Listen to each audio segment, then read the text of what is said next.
오늘 함께 묵상할 하나님의 말씀 요한계시록 10장입니다. 내가 또 보니 힘센 다른 천사가 구름을 입고 하늘에서 내려오는데 그 머리 위에 무지개가 있고 그 얼굴은 해 같고 그 발은 불 기둥 같으며 주중에 자동차 정기 점검이 있어서 정비공장 근처에 있는 친구에게 찾아갔습니다. 마침 친구 사무실을 방문했던 저는 전혀 모르는 분을 만나서 이런저런 얘기들을 같이 좀 하게 되었습니다. 그분도 대단하시지.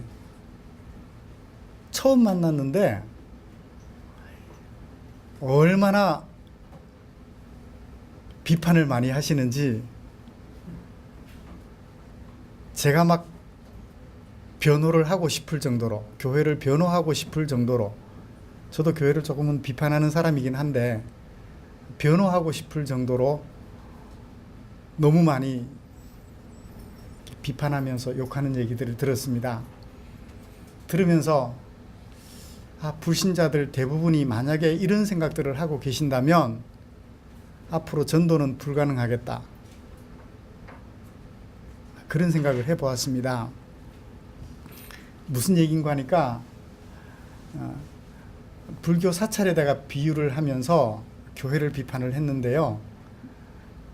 포항에 있는 어떤 분이 부산에 있는 사찰을 낀 어떤 산을 샀대요. 이분이 주말을 지나고 주초가 되면 사찰에 수금하러 간대요. 자기 소유니까. 주말에 신도들이 와서 시주하고 가면 주중에 들러서 그 사찰에 시무하는 월급 받는 스님에게 사례비를 주고 나머지는 자기가 가져와서 개인 재산처럼 쓴대요.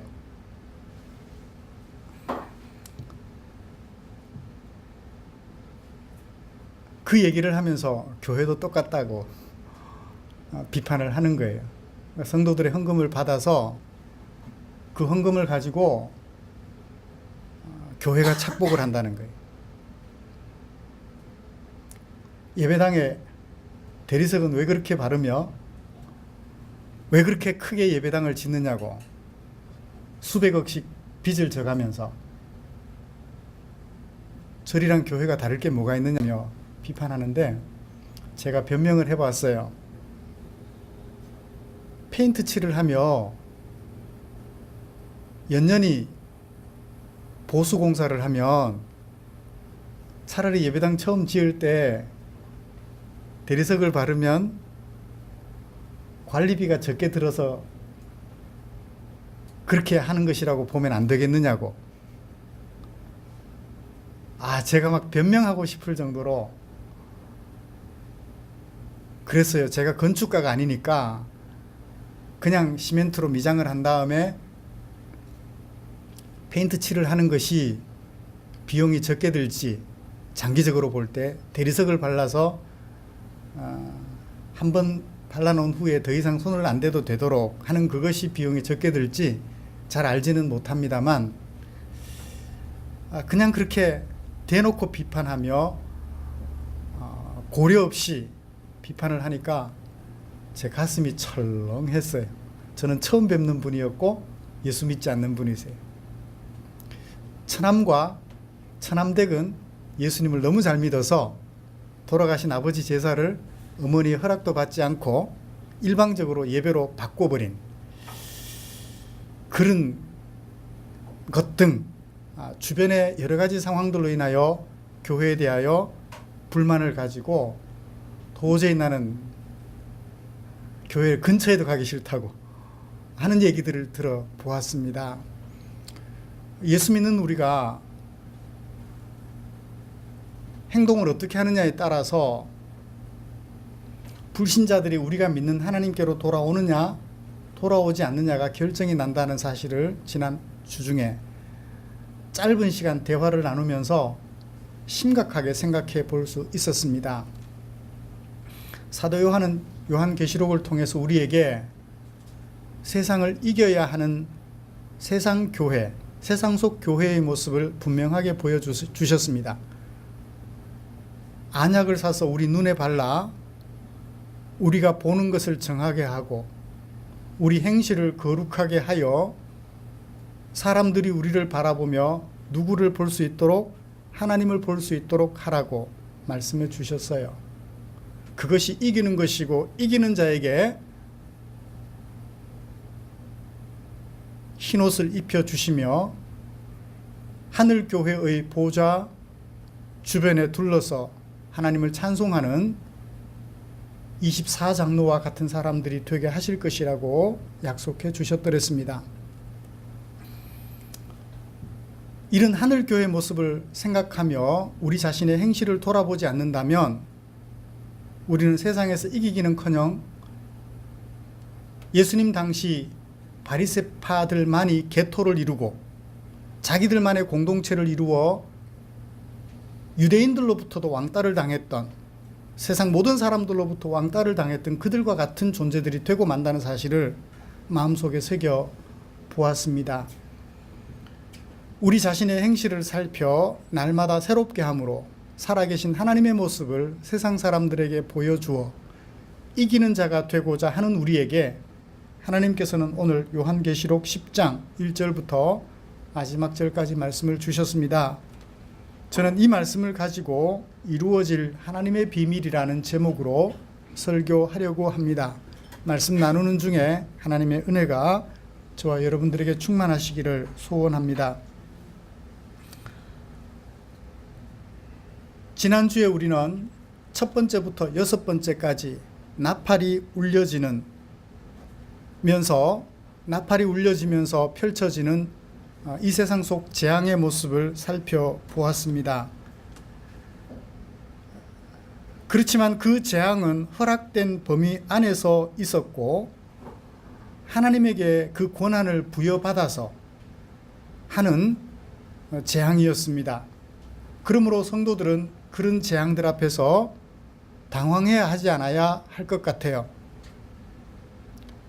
우리가 믿는 하나님께서 허락하신 권한을 위임받아 제한적으로 하는 재앙이니 그것이 우리의 생명을 해할 수 없으며 그것이 우리를 하나님의 백성됨에서 끊을 수 없다는 사실, 어떤 어려움이 와도 우리가 하나님의 백성됨에서 끊어지지 않는다는 사실을 마음에 새기며 그런 재앙들을 보면서 우리는 무슨 생각을 해야 될까요?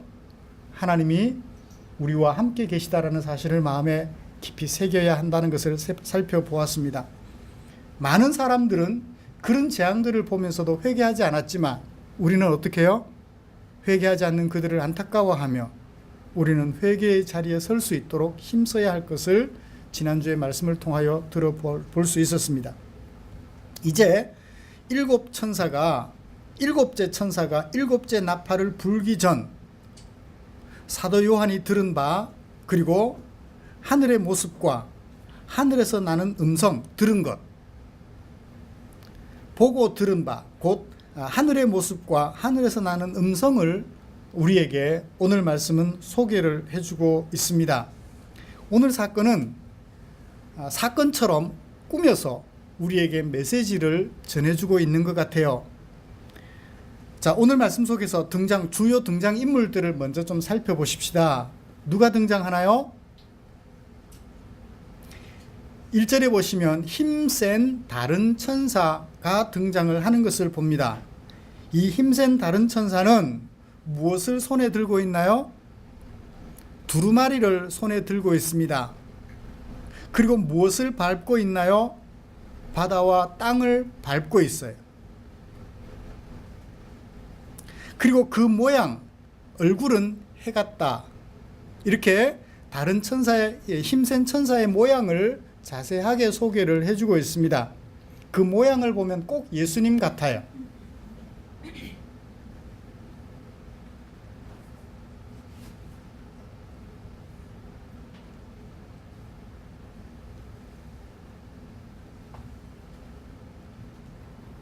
계시록 1장 16절을 보면 예수님의 얼굴을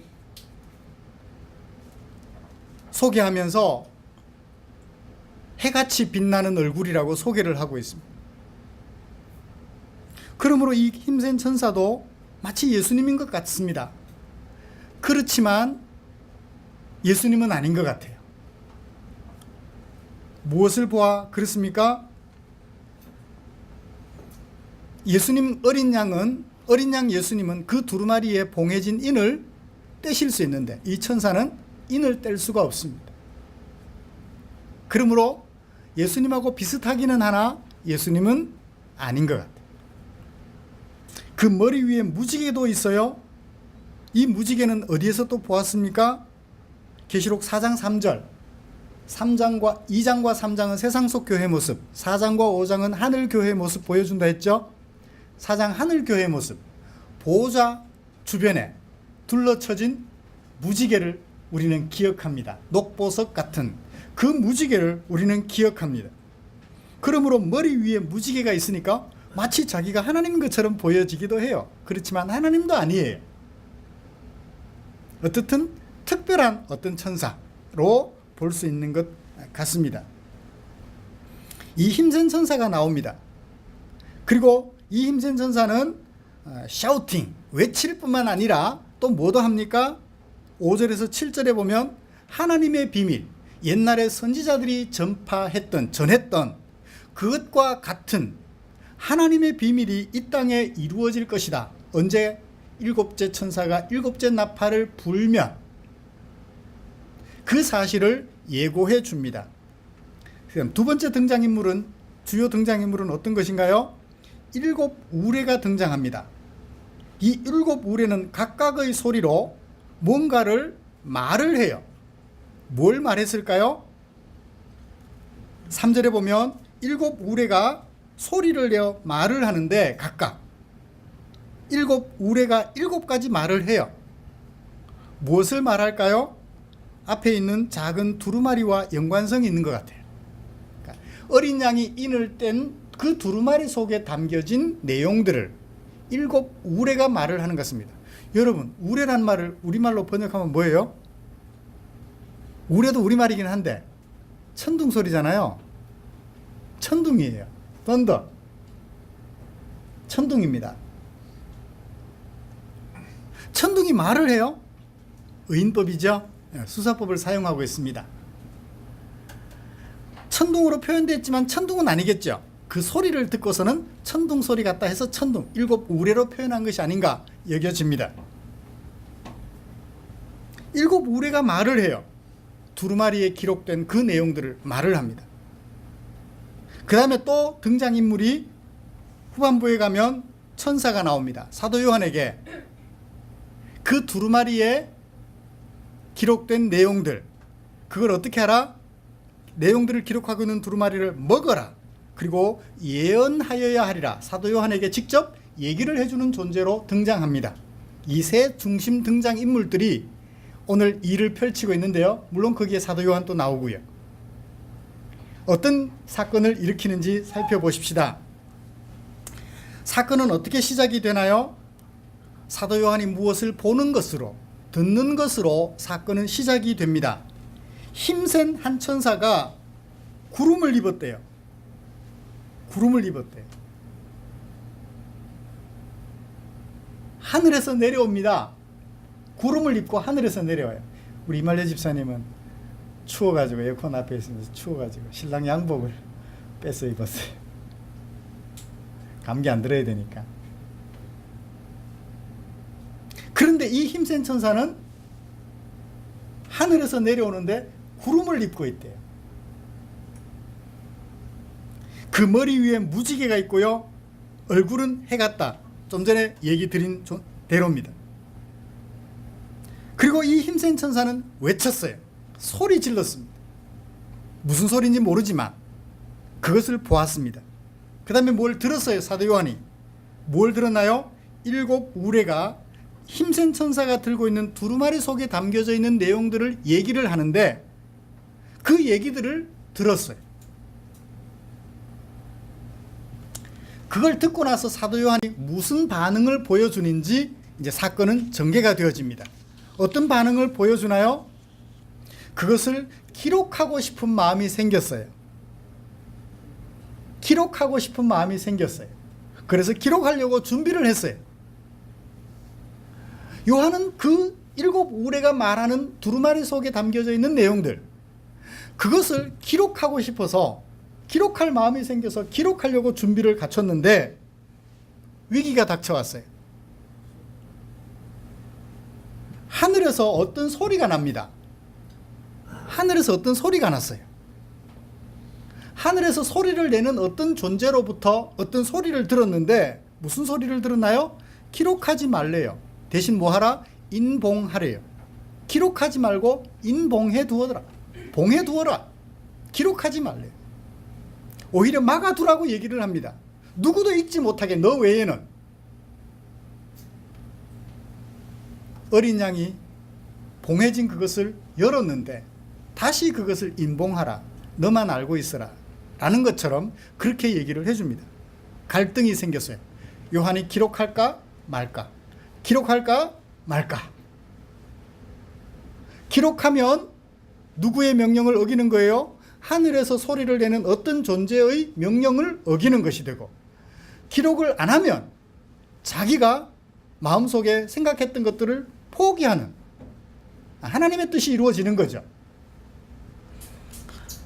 기록하지 말라는 얘기를 들었어요.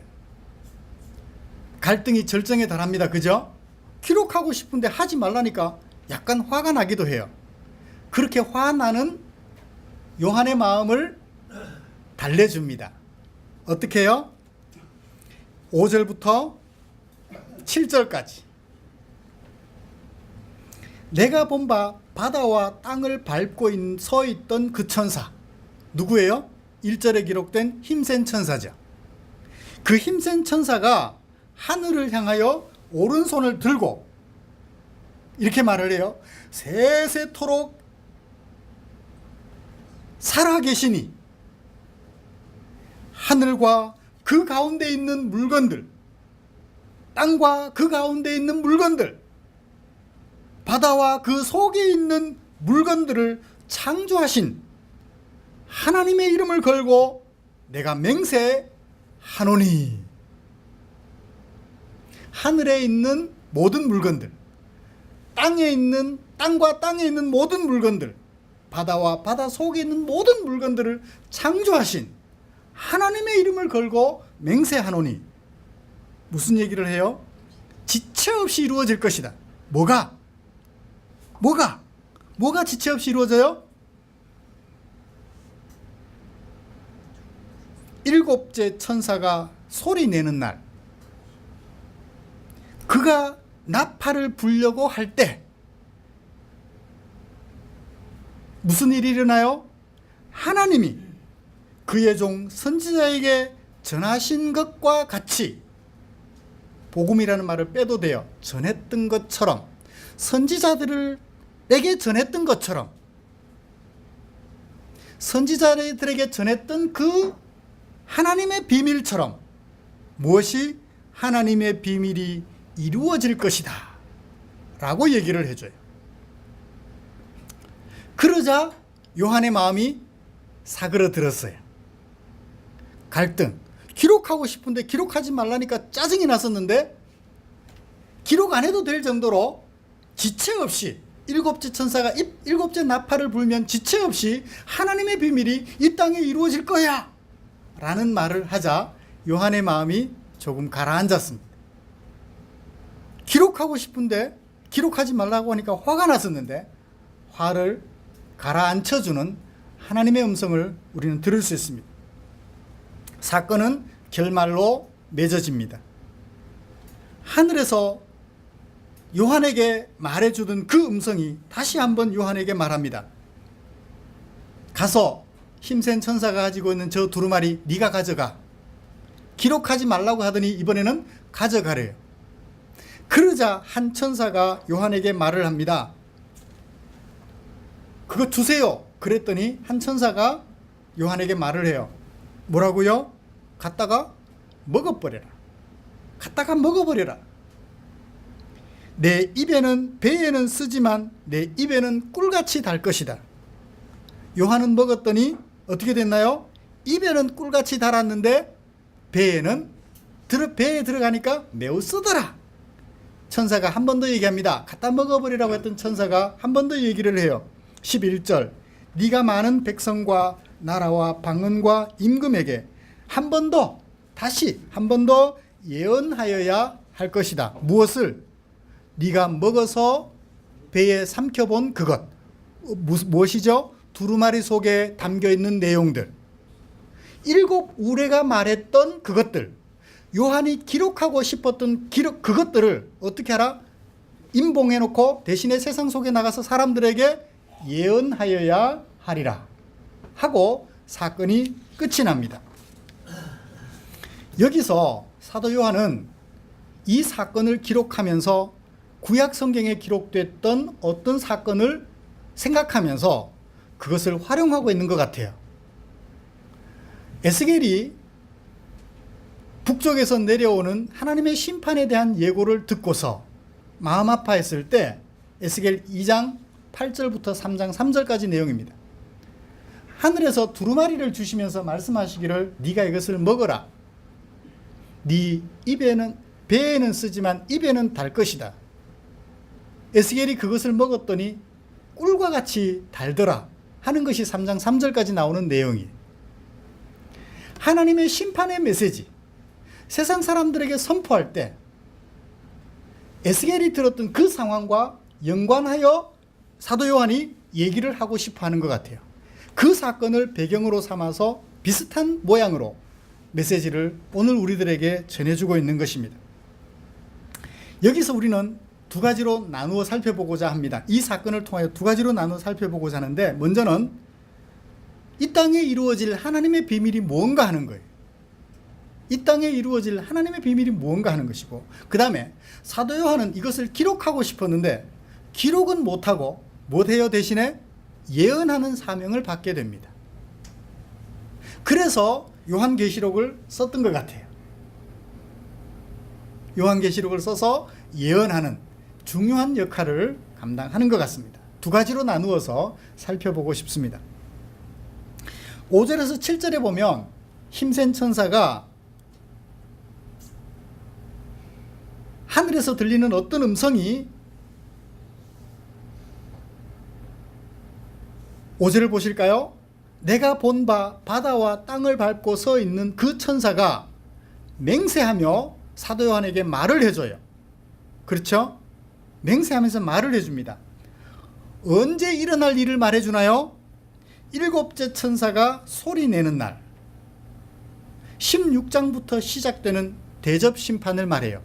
7째 천사가 7째 나팔을 불자 7 대접 재앙이 이 땅에 쏟아집니다. 그러므로 7째 천사가 소리내는 날, 무엇을 말해요? 대접 심판을 얘기를 하는 거죠. 그때 하나님의 비밀이 이 땅에 이루어질 것이다 라고 얘기를 하고 있습니다. 여러분, 이 땅에 이루어질 하나님의 비밀, 그것은 이미 누구를 통해서 예언되었나요? 앞부분에 나오죠. 7절 중간쯤 보면 나옵니다. 하나님이 그의 종 선지자에게 전하셨던 것 같은 그 하나님의 비밀이, 전하셨던 것과 같은 하나님의 비밀, 선지자들을 통하여 이미 전해주셨던 그것과 같은 하나님의 비밀이 이 땅에 이루어질 것이라고 얘기를 해요. 자, 여기서 선지자들에게 이미 전해주셨던 것과 이 땅에 이루어질 하나님의 비밀은 동격입니다. 같은 거예요. 그러면 하나님께서 선지자들에게 무엇을 전해주셨나요? 이미 우리는 이사야서를 매일 성경 묵상을 통해서 잘 살펴본 바 있습니다. 1장부터 39장까지 하나님의 심판, 그리고 40장부터 마지막 66장까지 회개하는 그 백성들에게 하나님이 이루어 주실 회복에 대한 희망, 선지자를 통하여 그것을 우리에게 소개해 주셨던 것입니다. 이 땅에 하나님의 징벌과 하나님의 심판이 계속해서 이루어질 것이며, 그들 가운데 회개하는 자들을 하나님이 다시 회복시켜 주시리라는 것. 그것이 바로 하나님의 비밀이었던 거예요. 그 말을 굳이 좀 바꾸자면 복음이라고 말할 수 있겠죠. 그래서 우리 개정 번역하면서 선지자들에게 전한 복음과 같이 라고 번역한 것이 아닐까라고 생각을 해봅니다. 선지자들에게 전해주셨던 그것이 세상 한편으로 보면 심판이지만 한편으로 보면은 복음이 되죠. 그래서 아마 그런 의미를 담아서 선지자들에게 전한 것과 같은 복음, 그것을 하나님의 비밀이라고 소개를 해준 것 같습니다. 사랑하는 성도 여러분, 언제 이 일이 일어나요? 언제 이 일이 이루어져요? 일곱째 천사가 일곱째 나팔을 불 때, 그때 또 이런 일들, 하나님의 비밀들이 이루어질 것이다, 심판과 구원이 이루어질 것이다 라고 얘기를 해요. 그러고 보니까 앞에 살펴본 두 가지와 똑같으네요. 일곱 인을, 두루마리를 봉하고 있는 일곱 인을 뗐을 때 세상에 펼쳐지는 갖가지 어려운 일들, 그리스도인들에게 다가오는 어려움들, 일곱 천사가 일곱 나팔을, 여섯 번째 나팔까지 불었을 때 세상에 펼쳐지는 갖가지 어려움들, 그 일이 일곱 번째 천사가 일곱 번째 나팔을 불었을 때 세상에 펼쳐질 일곱 대접 또한 같은 메시지인 거예요. 그러므로 사도 요한은 이 삼중적으로 이 세상에서 살아가는 성도들에게 이기지 않으면 안 되는 어려운 상황들이 이루어질 것을 얘기를 해주는 거예요. 때로는 자연재앙들이, 때로는 사람들이 만들어 놓은 잘못된 경제 질서로 인하여 차별적인 경제적 형편이 우리들을 괴롭고 힘들게 합니다. 그런 가운데서 우리가 신앙을 지켜내기가 쉽지 않아요. 사람들이 만들어 놓은 신분 제도가 우리를 힘들게 합니다. 여자는 남자의 말을 들여야 돼. 남녀 유별이라. 부부 유별이라. 여자는 남자가 시키는 대로 가장의 권위에 복종해야 돼. 이런 아픈 제도들이 저와 여러분들의 마음을 슬프고 아프게 합니다. 하나님의 백성으로 살아가고자 하는 저와 여러분들에게 말입니다. 잘못된 교회 제도들이 저와 여러분들을 마음 아프게 합니다. 교회는 무엇을 위해 존재할까요? 오늘날 한국 교회를 보면 교회는 교회를 위해 존재하는 것 같아요. 아니에요. 교회는 교회를 위해서 존재하면 안 됩니다. 세상을 위해서 존재해야 되죠. 교회에서 훈련받아서 세상 속에 나가서 하나님의 백성으로서 살아야지, 교회에서 훈련받고 교회에서만 생활하면 세상 사람들은 언제 예수를 만날 수 있어요? 가서 전하기만 하면 되나요? 입술로? 우리의 행동은 엉망인데 입술로 전하면 너희들이나 잘 믿으라고 손가락질 당해요. 선물을 안겨주면 될까요? 냉장고 한 대 갖다 주면 될까요? 아니에요. 그들은 그 냉장고 받으러 들어올 수는 있겠지만 우리가 마음속에 모시고 있는 예수님은 그들이 바라보질 않습니다. 냉장고가 탐이 나서 교회 발을 들여 놓을 수는 있을지 모르겠지만 예수를 믿지는 않는다고.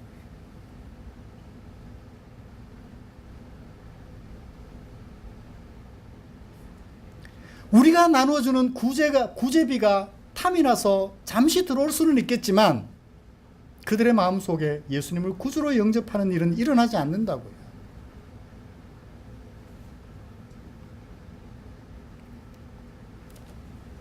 사랑하는 성도 여러분, 우리는 이런 세상 속에 살아가고 있습니다. 3번이나 거듭 말해야 될 정도로 우리를 힘들고 지치게 만드는, 이기지 않으면 안 되는 이런 현실들이 우리 앞에 펼쳐질 것이라고요. 고통스러운 현장이 우리 앞에 펼쳐질 것을 저와 여러분들 마음속에 놓치지 않았으면 좋겠어요. 예수 믿으면 우리 앞에 행복한 일들만 펼쳐질 거야. 아니에요. 예수 믿음으로 우리 앞에 생각지도 못하고 말로 표현할 수 없는 어려운 일들이 펼쳐질 것이라는 사실을 꼭 미리 준비를 하고 있으면, 알고 준비를 하고 있으면 대책을 세울 수가 있어요. 바라기는 우리 앞에 이런 고통스러운, 평화로운 현장보다는 고통스러운 현장이 우리 앞에 더 많이 펼쳐질 것을 미리 알고 준비하는 저와 여러분들 되시기를 주님의 이름으로 축원합니다. 예수 믿으면 건강해질 거라고요? 예수님이 병자를 고치신 것은 예수님이 누구신가를 나타내 보이기 위해서 병자를 고치셨지, 병자를 고치기 위해서 이 땅에 오신 것은 아니란 말이에요. 착각하죠. 예수님은 죽은 자를 살리고자 오셨다고요? 아닙니다. 죽은 자를 살리고자 하신 것은 이유가 있었어요. 그 이유는 놓쳐버리고 예수 믿으면 죽은 자 살고, 예수 믿으면 병자 고친, 예수 믿으면 당신 좋아질 거니까 교회 오라고. 아니에요. 예수 믿으면 더 힘들어요.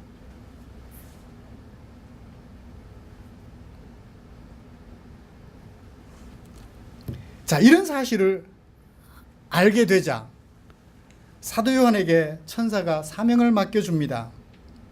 기록하고 싶어 했던 사도 요한에게 기록하지 말라 했습니다. 대신에 뭐 하라 했나요? 먹고 먹으라 그랬어요.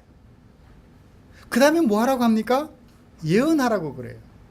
기록하는 것으로 그치지 말고 뭐 하라? 먹어라. 먹은 다음에 뭐 하라? 그걸 가지고 예언하라. 예언하는 것은 뭡니까? 먹은 것을 다시 토해내는 거예요. 자, 가지라, 먹으라, 예언하라. 뭐 하지 말고, 기록하지 말고. 이 단계를 여러분 유심히 살펴보십시오. 기록하고만 싶어 했어요. 사도 요한이 처음에는 그 신기한 사실을 보고서 기록하라, 기록하고 싶었어요. 그런데 하나님께서는 기록하라고 말씀하시지 않습니다. 뭐라고요? 가지라고 말씀하시죠. 그리고 먹으라고 말씀하십니다. 그리고 그것을 다시 토해내어 예언하라고 얘기를 해요. 그 과정들이 여러분 이해가 되시나요? 기록하면 그냥 덮어놓으면 그만이에요. 덮어놓으면 그만입니다. 그것을 가져라. 그 다음에 먹어라. 먹으라는 표현이 참 재미가 있습니다. 명령할 때는 뭐라고 했나요? 배에는 쓸 것이다. 그러나 입에는 달 것이다. 사도 요한은 그것을 거꾸로 얘기를 합니다. 먹을 때 입에서는 달았다. 그런데 삼키고 보니 쓰더라. 하나님의 메시지, 심판의 메시지, 징벌의 메시지를 들었을 때는 참 달았어요. 고소했습니다. 그래, 불신자들 다 때려잡겠구나. 하나님을 거역하는 자들 다 심판받겠구나. 고소했는데 삼키고 보니까 누구에게도 그런 어려움들이 찾아와요? 예수 믿는 우리에게도 어려움들이 찾아와요. 쓴 거예요. 이겨야만 하는 이 세상이 너무나도 고통스럽고 어려웠던 것입니다. 하나님의 말씀이 있어 좋은 줄 알았는데 너무 힘들더라는 거예요. 하나님의 말씀을 묵상하니까, 알게 되니까 그것을 어떻게 하라? 혼자만 간직하고 끙끙거리지 말고 그것을 알지 못하는 사람들에게 가서 뭐하라? 예언하라. 사랑하는 성도 여러분, 말씀을 마치겠습니다. 우리가 하나님의 백성으로 살아가면서 우리가 하나님의 말씀을 알면 알수록 이겨야만 하는 이 세상이 우리에게는 역부족인 것처럼 느껴집니다. 때로는 지치고 힘들어요. 이렇게까지 살아야 하나? 내 남편 전도하려고, 내 남편 하나님의 백성 만들려고 이런 욕까지 들으면서 살아야 하나? 이렇게 매를 맞으면서까지 곁에 있어줘야 하나? 칭찬 한마디 못 들으면서 이렇게 가난하게 살아야 하나? 쓰기가 한이 없어요. 그렇지만 하나님의 말씀을 알면 알수록 어떻게 해요? 그 길이 바른 길이기에 다른 사람들에게도 똑같이 그렇게 얘기를 할 수 있는 거예요. 여러분들이요, 힘들고 어렵지만 그 길은 우리가 가야 하는 길이니 주님 말씀처럼 우리 몫에 텐 십자가를 짊어지고 우리 그 길을 함께 걸어갑시다 라는 것이 바로 예언이라는 거예요. 주님 말씀대로 해보니까 힘들지만 좋더라는 것을 알게 되니까 그것을 속에 담아두지 못하고 기록하여 책 속에 담아놓고 덮어두지 못하고 사람들에게 소리쳐 외쳐 말할 수 있는, 이 요한에게 주어졌던 사명을 우리 모두 받으시기를 주님의 이름으로 축원합니다. 성경책 속에 담겨있는 하나님의 말씀, 거기 말씀 다 있어. 읽어보면 돼. 덮어놓지 마시고 그것을 읽고 묵상하며 맛보아 아십시다. 그리고 그것의 소중함을 아셨다면 힘들고 어렵지만 승리하여 하나님에게 칭찬 들을 수 있도록 다른 사람들을 격려해주고 알려주며 소개해 줄 수 있는 저와 여러분들 되셨으면 좋겠습니다. 기도하겠습니다. 우리 함께 기도하십시다. 우리 앞에 펼쳐질 세상, 알면 알수록 대비를 잘할 수 있겠죠? 우리 앞에 펼쳐지는 것이 행복보다는 어려움이 많을 것을 알려주시니 고맙습니다. 미리미리 잘 대비하게 해주십시오. 태풍 올라올 때 예비하는 것처럼 말입니다. 우리 같이 기도했으면 좋겠습니다. 그리고 그렇게 대비하여 승리를 얻었더니 너무너무 행복하더라 마음속에 느껴지셨다면 그것을 사람들에게 알려줄 수 있는 우리가 되게 해달라고 한 목소리로 기도했으면 합니다. 기도하시겠습니다. 하나님 아버지, 그렇습니다. 우리 앞에 예수 믿고 살아가는 우리 앞에 좋은 일들만 있으면 얼마나 좋겠습니까? 아닙니다. 좋은 일이 있는가 하면 그 좋은 일을 감당하기까지 얼마나 힘들고 어려운 일들이 우리 앞에 펼쳐지는지요. 그래서 좋은 일이 있는가 싶으면 어느새 또 힘든 일이 우리 앞에 다가옵니다. 이기지 않으면 실패할 수밖에 없는 힘들고 어려운 일들이 우리 앞에 계속해서 펼쳐집니다. 취업에 성공했는가 했더니 그 일을 하면서 찾아오는 갖가지 유혹들을 뿌리치느라 포기하고 싶을 지경이 우리 앞에 펼쳐지고 있지 않습니까? 사업이 안전궤도에 들어서면서 행복한가 했는데 우리를 시험에 빠지게 하는 어려운 유혹들이 우리 앞에 다가오지 않습니까? 우리 앞에 펼쳐지는 이런 어려운 일들, 이기지 않으면 안 되는 일들, 그 일들이 우리 앞에 비일비재하게 다가오고 있다는 것을 한순간이라도 잊어버리지 않는 소중한 우리 성도들 되시도록 은혜 베풀어 주시옵소서. 그리고 그런 가운데서 어렵지만 한 가지 이기고 또 이기며 하나님의 말씀의 능력을 알 때마다 그것의 단맛을 알아서 혼자만 간직할 것이 아니라 사람들에게까지 알려주어 그렇게 살아가도록 격려하고 도와주며 예언할 수 있는 아름다운 우리 성도들 되실 수 있도록 은혜 베풀어 주시옵소서. 예수님의 이름으로 기도드립니다. 아멘.